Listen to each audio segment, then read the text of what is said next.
Boom! All right, folks, how are you going? Hume again. So we're discussing vectors. We're continuing our conversation where we're talking about vectors. All right? And in this video, we're going to get even more specific with respect to the whole question of how we describe direction. In the last video, we had a random direction A on the board. And we said that A denoted this particular direction. Which, if that was the case, it means then that the direction opposite to that would be denoted by minus A, where we have the minus sign in front of A. But just as is the case in geography, where, okay, if you want to describe where something is, how specific can you get? Can you describe the location of a point so that anybody, anywhere in the world could find that point? If you say, well, okay, it's close to the stadium. What does it mean by close to the stadium? Okay, it's 2 meters away from the stadium. 2 meters where? To the north, to the east, to the south, to the west? Right? Etc., etc. So in the same way that we need to be very specific about how we describe location, about how we describe position, we need to be just as specific when we're talking about direction.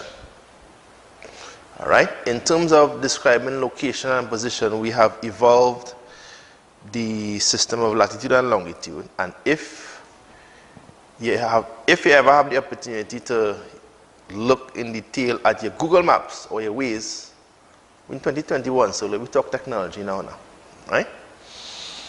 You would realize that I think generally those things will give you directions to 2 decimal places. There are other apps, location apps, that you could download and put on your phone that will give you the location to about 4 or 5 or 6 decimal places or more. So in other words, the more decimal places you have, the more specific you could get in terms of denoting direction. So you could denote a direction with different degrees of accuracy. Sometimes with Google Maps, they'll tell you accurate to 6 meters or to 3 meters or to 14 meters, which means that it might be a little off owing to a whole lot of factors. Cloud cover, the weather, rain might be falling, the rotation of the earth, etc., etc., etc. Right? There are so many factors that influence these things. But generally, for most intents and purposes, you get a pretty accurate description. And the more decimal places you use, so for example, somebody might be on one end of a street, and somebody else might be on the other end of a street. And to 2 decimal places, the direction might be the same. The location might be the same, but they're not in the same position. So as you get more and more specific, let me say you might go down to 5, 6, 7, 8, 9 decimal places. And then you start to get more specific now. Okay, they're on the same street, but where on the street? Is it on this end of the street or that end of the street? And that is where you get a little more specific with respect to decimal places. All right? We could do that with direction too, but we want to get a little more general, just to get a general idea. And when we have the general idea, you will understand that we could get even more specific with respect to direction. And I am pretty sure that there are applications where, in terms of vectors, we can get into decimal places and fractions and things. But generally speaking, where vectors are concerned for the purposes of understanding at this level in your schooling, you wouldn't get too much detail in terms of decimal places. You'll generally have to deal with integers. You might get 1 decimal point for the most, if so much. You might get a fraction, 2/3 or a half or 3/5 or something like that. All right? But let me deal with it from the integer perspective. First, make sure we understand it. And then we could go even further in terms of decimal business, fractions and so forth. Now, just as is the case in location, where we could describe a location in terms of 2 components, north-south, latitude versus east-west longitude, right? We describe the location in terms of location relative to the Greenwich meridian, that's east-west, or relative to the equator, north-south. So both of those components will give us a general point, and then we get more specific with respect to decimal places. In the same way that we describe the location of a point on your coordinate system with respect to your x and your y coordinates, and we would have discussed that in the coordinate geometry section of my website, my online platform. You describe the location of a point by reference to the location of the point relative to the x-axis and the location relative to the y-axis. In the same way, we can describe the direction of a vector by looking at the horizontal component of the direction and the vertical component of the direction. So basically what we are saying is that this vector represents the direction traveled by a point moving along this vector from here to here. That is what we talk about when we talk about direction. We talk about a point traveling in a particular orientation, in a particular direction. Right? But we go in here now because this is what we use as your reference points. So basically, any direction can be expressed as the sum of a horizontal movement and a vertical movement. It doesn't matter what direction you put. Right? In the same way that any point can be described in terms of an x coordinate and a y coordinate, any movement you care to describe, and forgetting this for now, if I move from here to here, using this vector, is the same thing as a horizontal movement here and a vertical movement here. So any movement, any vector can be broken down into a horizontal movement followed by a vertical movement. And that order is very important. The order is important. We could say a vertical movement followed by a horizontal movement too.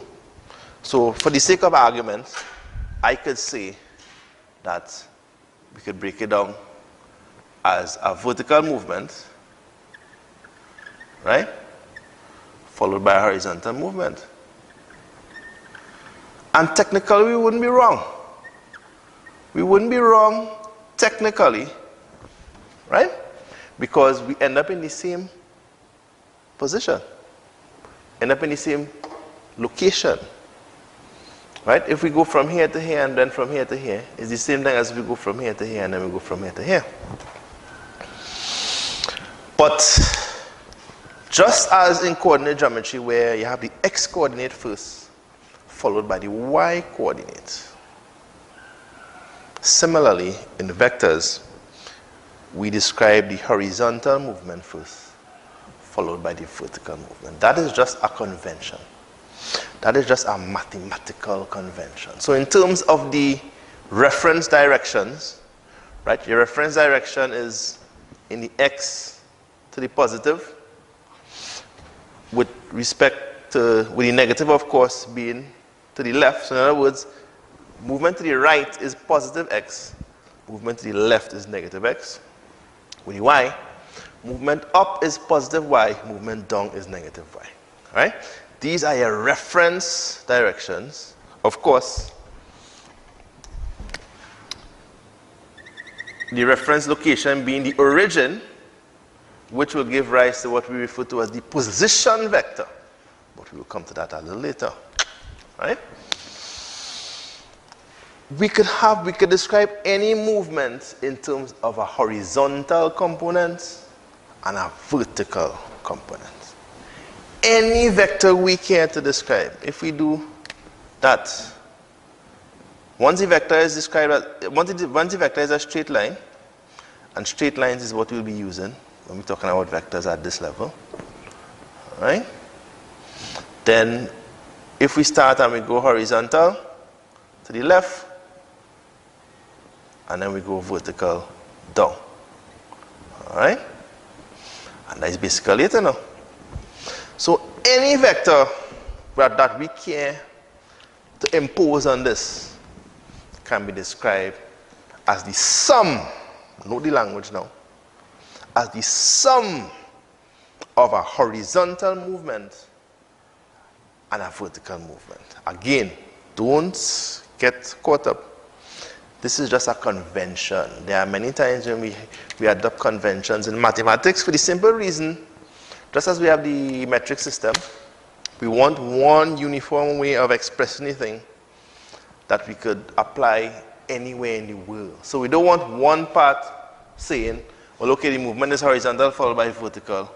And then in another part, we say the movement is vertical followed by horizontal. And then they have a whole big argument and a whole lot of confusion because people saying the same thing in different language. So we have uniform language. We try to have that as much as possible. So the convention is to express the horizontal movement first, followed by the vertical movement. All right? And that now will lead us in terms of how we write the vectors. So, watch carefully now, because things are going to get more interesting. So, if we take this point and we move it, let us say 1, 2, 3, 4, 5, 6. 6. We go 6 horizontally, and then we go 8 vertically. 1, 2, 3, 4, 5, 6, 7, 8. We end up here.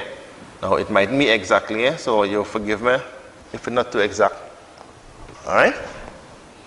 Then we go here, and all right, and generally we'll have the arrow somewhere here, right? Whether the arrow is in the middle of the vector or the end of the vector is not really important, right? What is important is to get a sense of the movement described by the vector. In this case, this is a very specific direction. This direction belongs to this direction and this direction only. So in other words, we now have to describe this direction. So we could say 6 on top and 8 below. Again, the 6 on top represents the horizontal movement and the 8 below represents the vertical movement. All right? So we can choose to describe this vector as the vector A. We say that A is equal to 6, 8. Right? The letter used is not important, right? What is important is what we have inside the brackets. Right? So this is what we refer to as a vector notation. And as you see, this is starting to look like a matrix now, right? A 2x1 matrix. 2 rows, 1 column. So again, you're starting to get a clear sense of the intersection of various topics. Your coordinate geometry intersecting with your vectors, and your coordinate geometry and your vectors intersecting with your matrices. Right? There is a reason why vectors and matrices come under one topic in section 2 in the CSEC syllabus. And of course, the underlying knowledge for both of those is your coordinate geometry. If you weaken coordinate geometry, you will have problems with vectors, and you'll have problems with the matrices too. Right? Well, more the vectors and the matrices. All right? Right, so this is one way of denoting the vector. We can also denote the vector by saying A is equal to, let me say, 6i plus 8j, where I is the unit vector in the horizontal direction and j is the unit vector in the vertical direction. All right? So that is your I and that is your j. Again, that is just a convention. And of course, if you're talking 3-dimensional vectors, you'll have I, j, and k.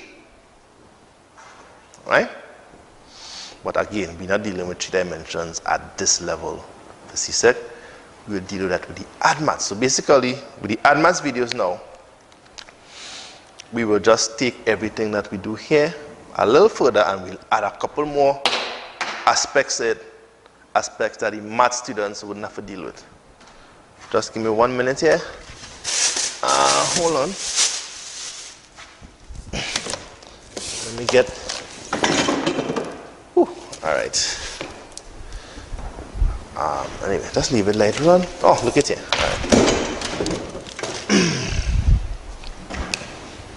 All right. Right. The cork fall down. You know these things will be simple. Right. So we're getting more specific now. So 6/8 is the same thing as 6i plus 8j. These two are saying the same thing in different language, in different ways, and the precise notation that we use will depend on the precise circumstance in which we happen to find ourselves. So there are times when you will go with this notation, and there are times when you will go with this notation. All right? Now, let me make life a little more interesting. If I start from the point, let us say, if I start from the point 5, 3, 1, 2, 3, 4, 5, 3. Let me start from this point here. And then we go in black. Right? And I make the same movement described by this vector here. Remember, vector is about direction, vector is about movement. Right?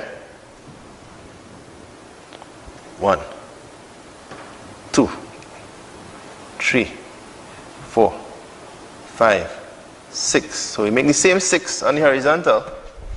And then on the vertical, this is supposed to be a little higher up. Huh? Right, so we start here. Remember, it's not drawn to scale, right? But we're looking to get the general idea. To have graph paper and things for when you're doing your work, right? And then we go up now. So 5, this is supposed to be a little more like this. So 5 and 6 is 11, right? And 11 and 3 and 8 is 11 also. So this will be 1, 2, 3, 4, 5, 6. Now, we need space on the whiteboard. So let me start from 5, 6, 7, 8, 9, 10. Let me start from 5, 1. 5, 1. We start from here. We go 6, that will take us to 11, 1. 6 across here. And then we add 8 to that, that will take us to 6, 7, 8, 9. Right. That will take us to here. All right. Right. Watch it now. The same movement of 6, 8.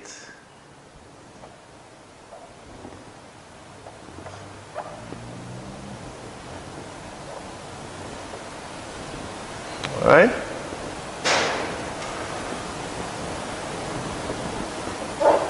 Same direction. We travel in the same direction. Right? Let me call this vector B.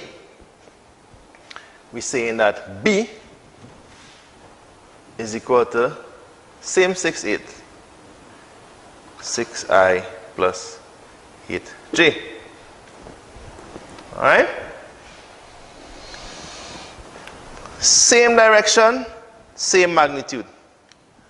Magnitude is important because you could have the same direction with different magnitude. So for example, if I go 1, 2, 3 and I go 1, 2, 3, 4. So if I say we have a vector C, let me say C is equal to 3, 4, which is the same thing as 3i plus 4j. We will end up 1, 2, 3, 4. We'll end up here, right? Again, it's not exact, but you get the point, right? Same direction, but well, it will be just about half. So we'll end up somewhere here, right?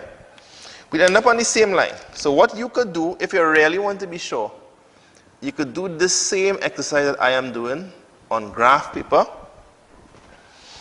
and just follow along and you'll see for yourself. All right? So the length of the vector denotes the magnitude. The direction is denoted by the combination of movements between the horizontal and the vertical axis. All right? And you could carry this on for as long as you choose to, using multiples of 3 and 4. Let me say 9 and 12. Same difference. You'll just be further along on this line. That is all. So the general direction is denoted by the combination of x and y movements. How far you move in that direction is denoted by the actual values of the numbers that you have inside them. All right? Now you notice that these two vectors are parallel. You notice that they're in the same direction. Same 6 and the same 8. All right? However, what you will find is that in a situation like this, you'll find the A with a line underneath it. Right? This is what we refer to as a position vector. This B with no line is what we refer to as a displacement vector. What is the difference between A and B? The only difference between A and B is that they start at a different point. And if they start at a different point, they will naturally end up at a different point as well. What is special about A is the exact point where it starts. A starts on the origin. So in other words, a position vector is a vector that starts at the origin. And if it starts at the origin, then wherever it ends, the coordinates will be equal to the movement described by the vector. So in this case, the vector A being a position vector starting from 0, 0, describing the movement 6, 8 means that if we go 6 across and 8 up, we'll end up at the point P, 6, 8. So anytime the vector starts at the origin, that is a position vector, and that now is where we start to unite coordinate geometry and vectors. Because with the position vector, if we know the movement described by the vectors, we could tell exactly where the vector will end up because we start from the origin. Right? So the position vector is the vector that starts from the origin. The displacement vector describes the vector anywhere in space. So I could take this vector and put it anywhere on this board. All right? I could take this vector and do this. I could take the vector and I could put the same vector here. Same movement, right? I'm just being facetious, right? I'm being exact here. I could take the same vector and put it here. I could take the same vector and put it here. And in every single case, it will be equal to 6, 8. So I could say C is equal to 6, 8 here. Right? I could come across here. I could do this and say D is equal to 6, 8. I could do that and say E is equal to 6, 8, etc., etc., etc. Right? So the only thing that sets this particular vector apart from all of these other vectors is that this is a position vector. All of these are what we refer to as displacement vectors, meaning the vector describes a displacement from one point to another point, which goes back to the beginning of our talk on vectors. Remember, we spoke about displacement as opposed, no, we didn't speak about it, we just mentioned it. So the difference between displacement and distance is that displacement gives a sense of the distance traveled in a particular direction. So when we talk about a movement of 5 kilometers, where you walk 5 kilometers, that's just distance. You don't know what direction the person walking in. If you say the person moved 5 kilometers to the east, all right, now we have a sense of where the person, a general sense of where the person headed. East, that is a displacement of 5 kilometers. Because you're moving in a particular direction. Now, of course, for purposes of geography, there's no real distinction between distance and displacement. And in fact, displacement is not even a concept in geography. Geography, we just talk about distance. Right? In mathematics and in physics, however, we talk about a displacement as opposed to a distance. Distance is inherently incorporated in displacement. But displacement gives us more information than distance. And if we want to go further and say the person walked 5 kilometers due east from Port of Spain, now we're talking position. Because it's no longer just 5 kilometers, which could be any 5 kilometers anywhere in the world. It's no longer 5 kilometers east, which could be 5 kilometers east from 5 kilometers east anywhere in the world, but we're talking 5 kilometers east from Port of Spain. And if Port of Spain is defined as a particular point in Trinidad, then 5 kilometers east will land you at a very specific point 5 kilometers east from Port of Spain. And that is the difference between distance, 5 kilometers, displacement, 5 kilometers east, and position, 5 kilometers east from Port of Spain. Right? So, that is the concept of the position vector. The position vector describes movement from a particular position. That particular position being the origin, which is your reference position, the point 0, 0. Right? So, the reason why I went through all of that is to say that very often in questions, you will hear reference being made to a position vector. They will just simply say the position vector Q blah blah blah blah blah da da da da da. And the position vector R is blah blah blah blah blah blah. They just slip it in, they just casually mention it, oh, the position vector. But if you don't understand what a position vector is, you wouldn't be able to make sense of it. Alright, and that is one of the points where a lot of people start to get a little, stress where this thing is concerned. The position vector is a very specific concept. A vector is not just any vector. Right? This vector is this vector is this vector is this vector. All starting from different points, but the displacement described by each of these 4 vectors is the same.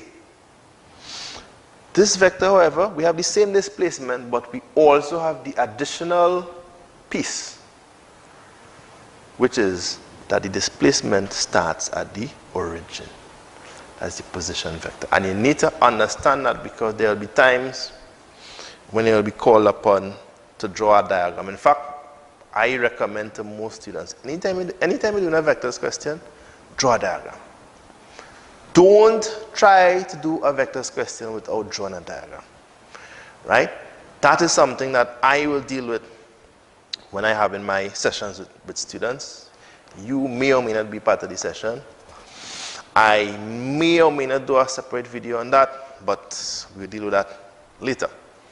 But when you're doing a vectors question, it is highly recommended that you draw a diagram. It makes life easier. You can actually see the movement, you could plot the movement, you could follow the movement with your hand. And once you could do that, you could start to get into the mathematics of it. Alright? So, that is basically it in terms of the difference between the position vector and the displacement vector. With the displacement vector,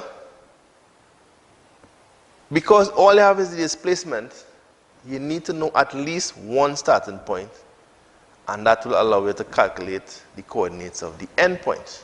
Or if you know the endpoint, you could work backwards and calculate the coordinates of the starting point. Alright? And the process of doing that is simply by adding the coordinates. So for example, with the position vector, we know that the starting point is the point 0, 0, right? And if you add 6, 8 to that, you'll end up at the point 6, 8.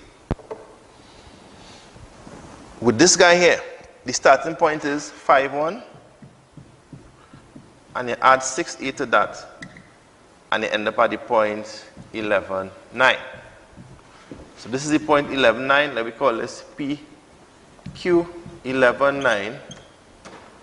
Let me call this one Q. Q, 5, 1. And this is the point R, 11, 9. Right? And the same principle goes for any of these 4 vectors, any of these other vectors here. Once you have the starting point, you move, you add. So in other words, you describe the movement as an addition. You start from a starting point and you add 6 and 8, right?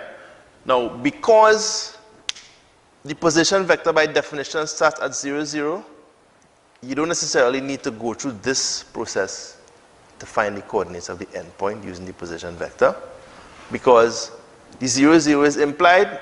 We add that to 6, 8 and you still end up at 6, 8. So you could just go with the 6, 8.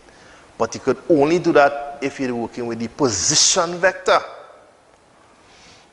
Any other vector, you will need to know the coordinates of the point.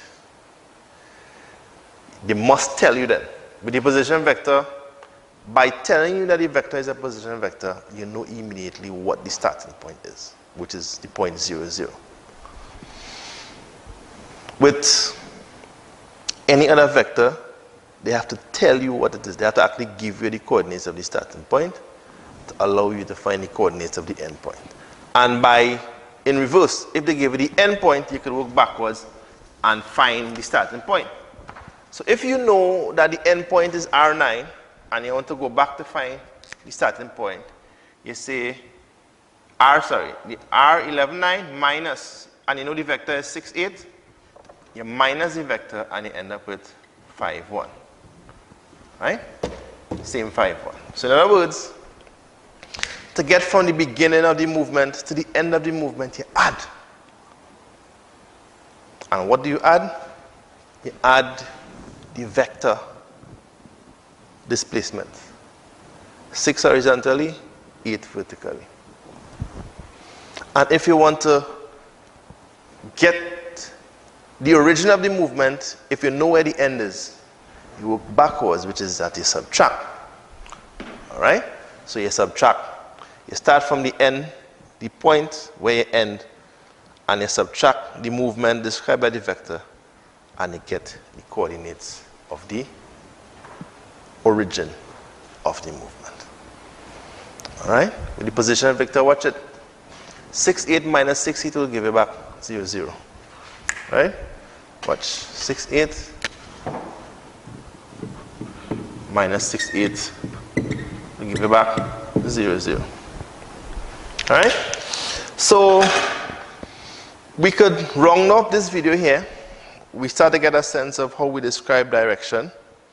Right? We describe any direction on the coordinate geometry plane as a combination of horizontal and vertical, where the order is important. We describe the horizontal first, followed by the vertical.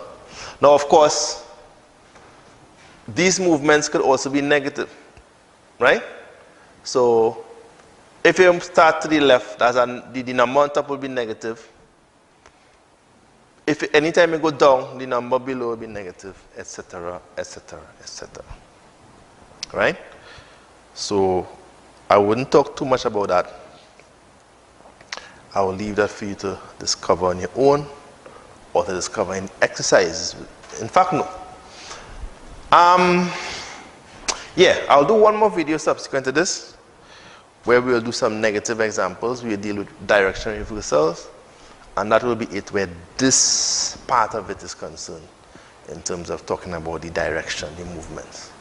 Right? After that, we'll get into the triangle law and the parallelogram law and all of these different things. All right?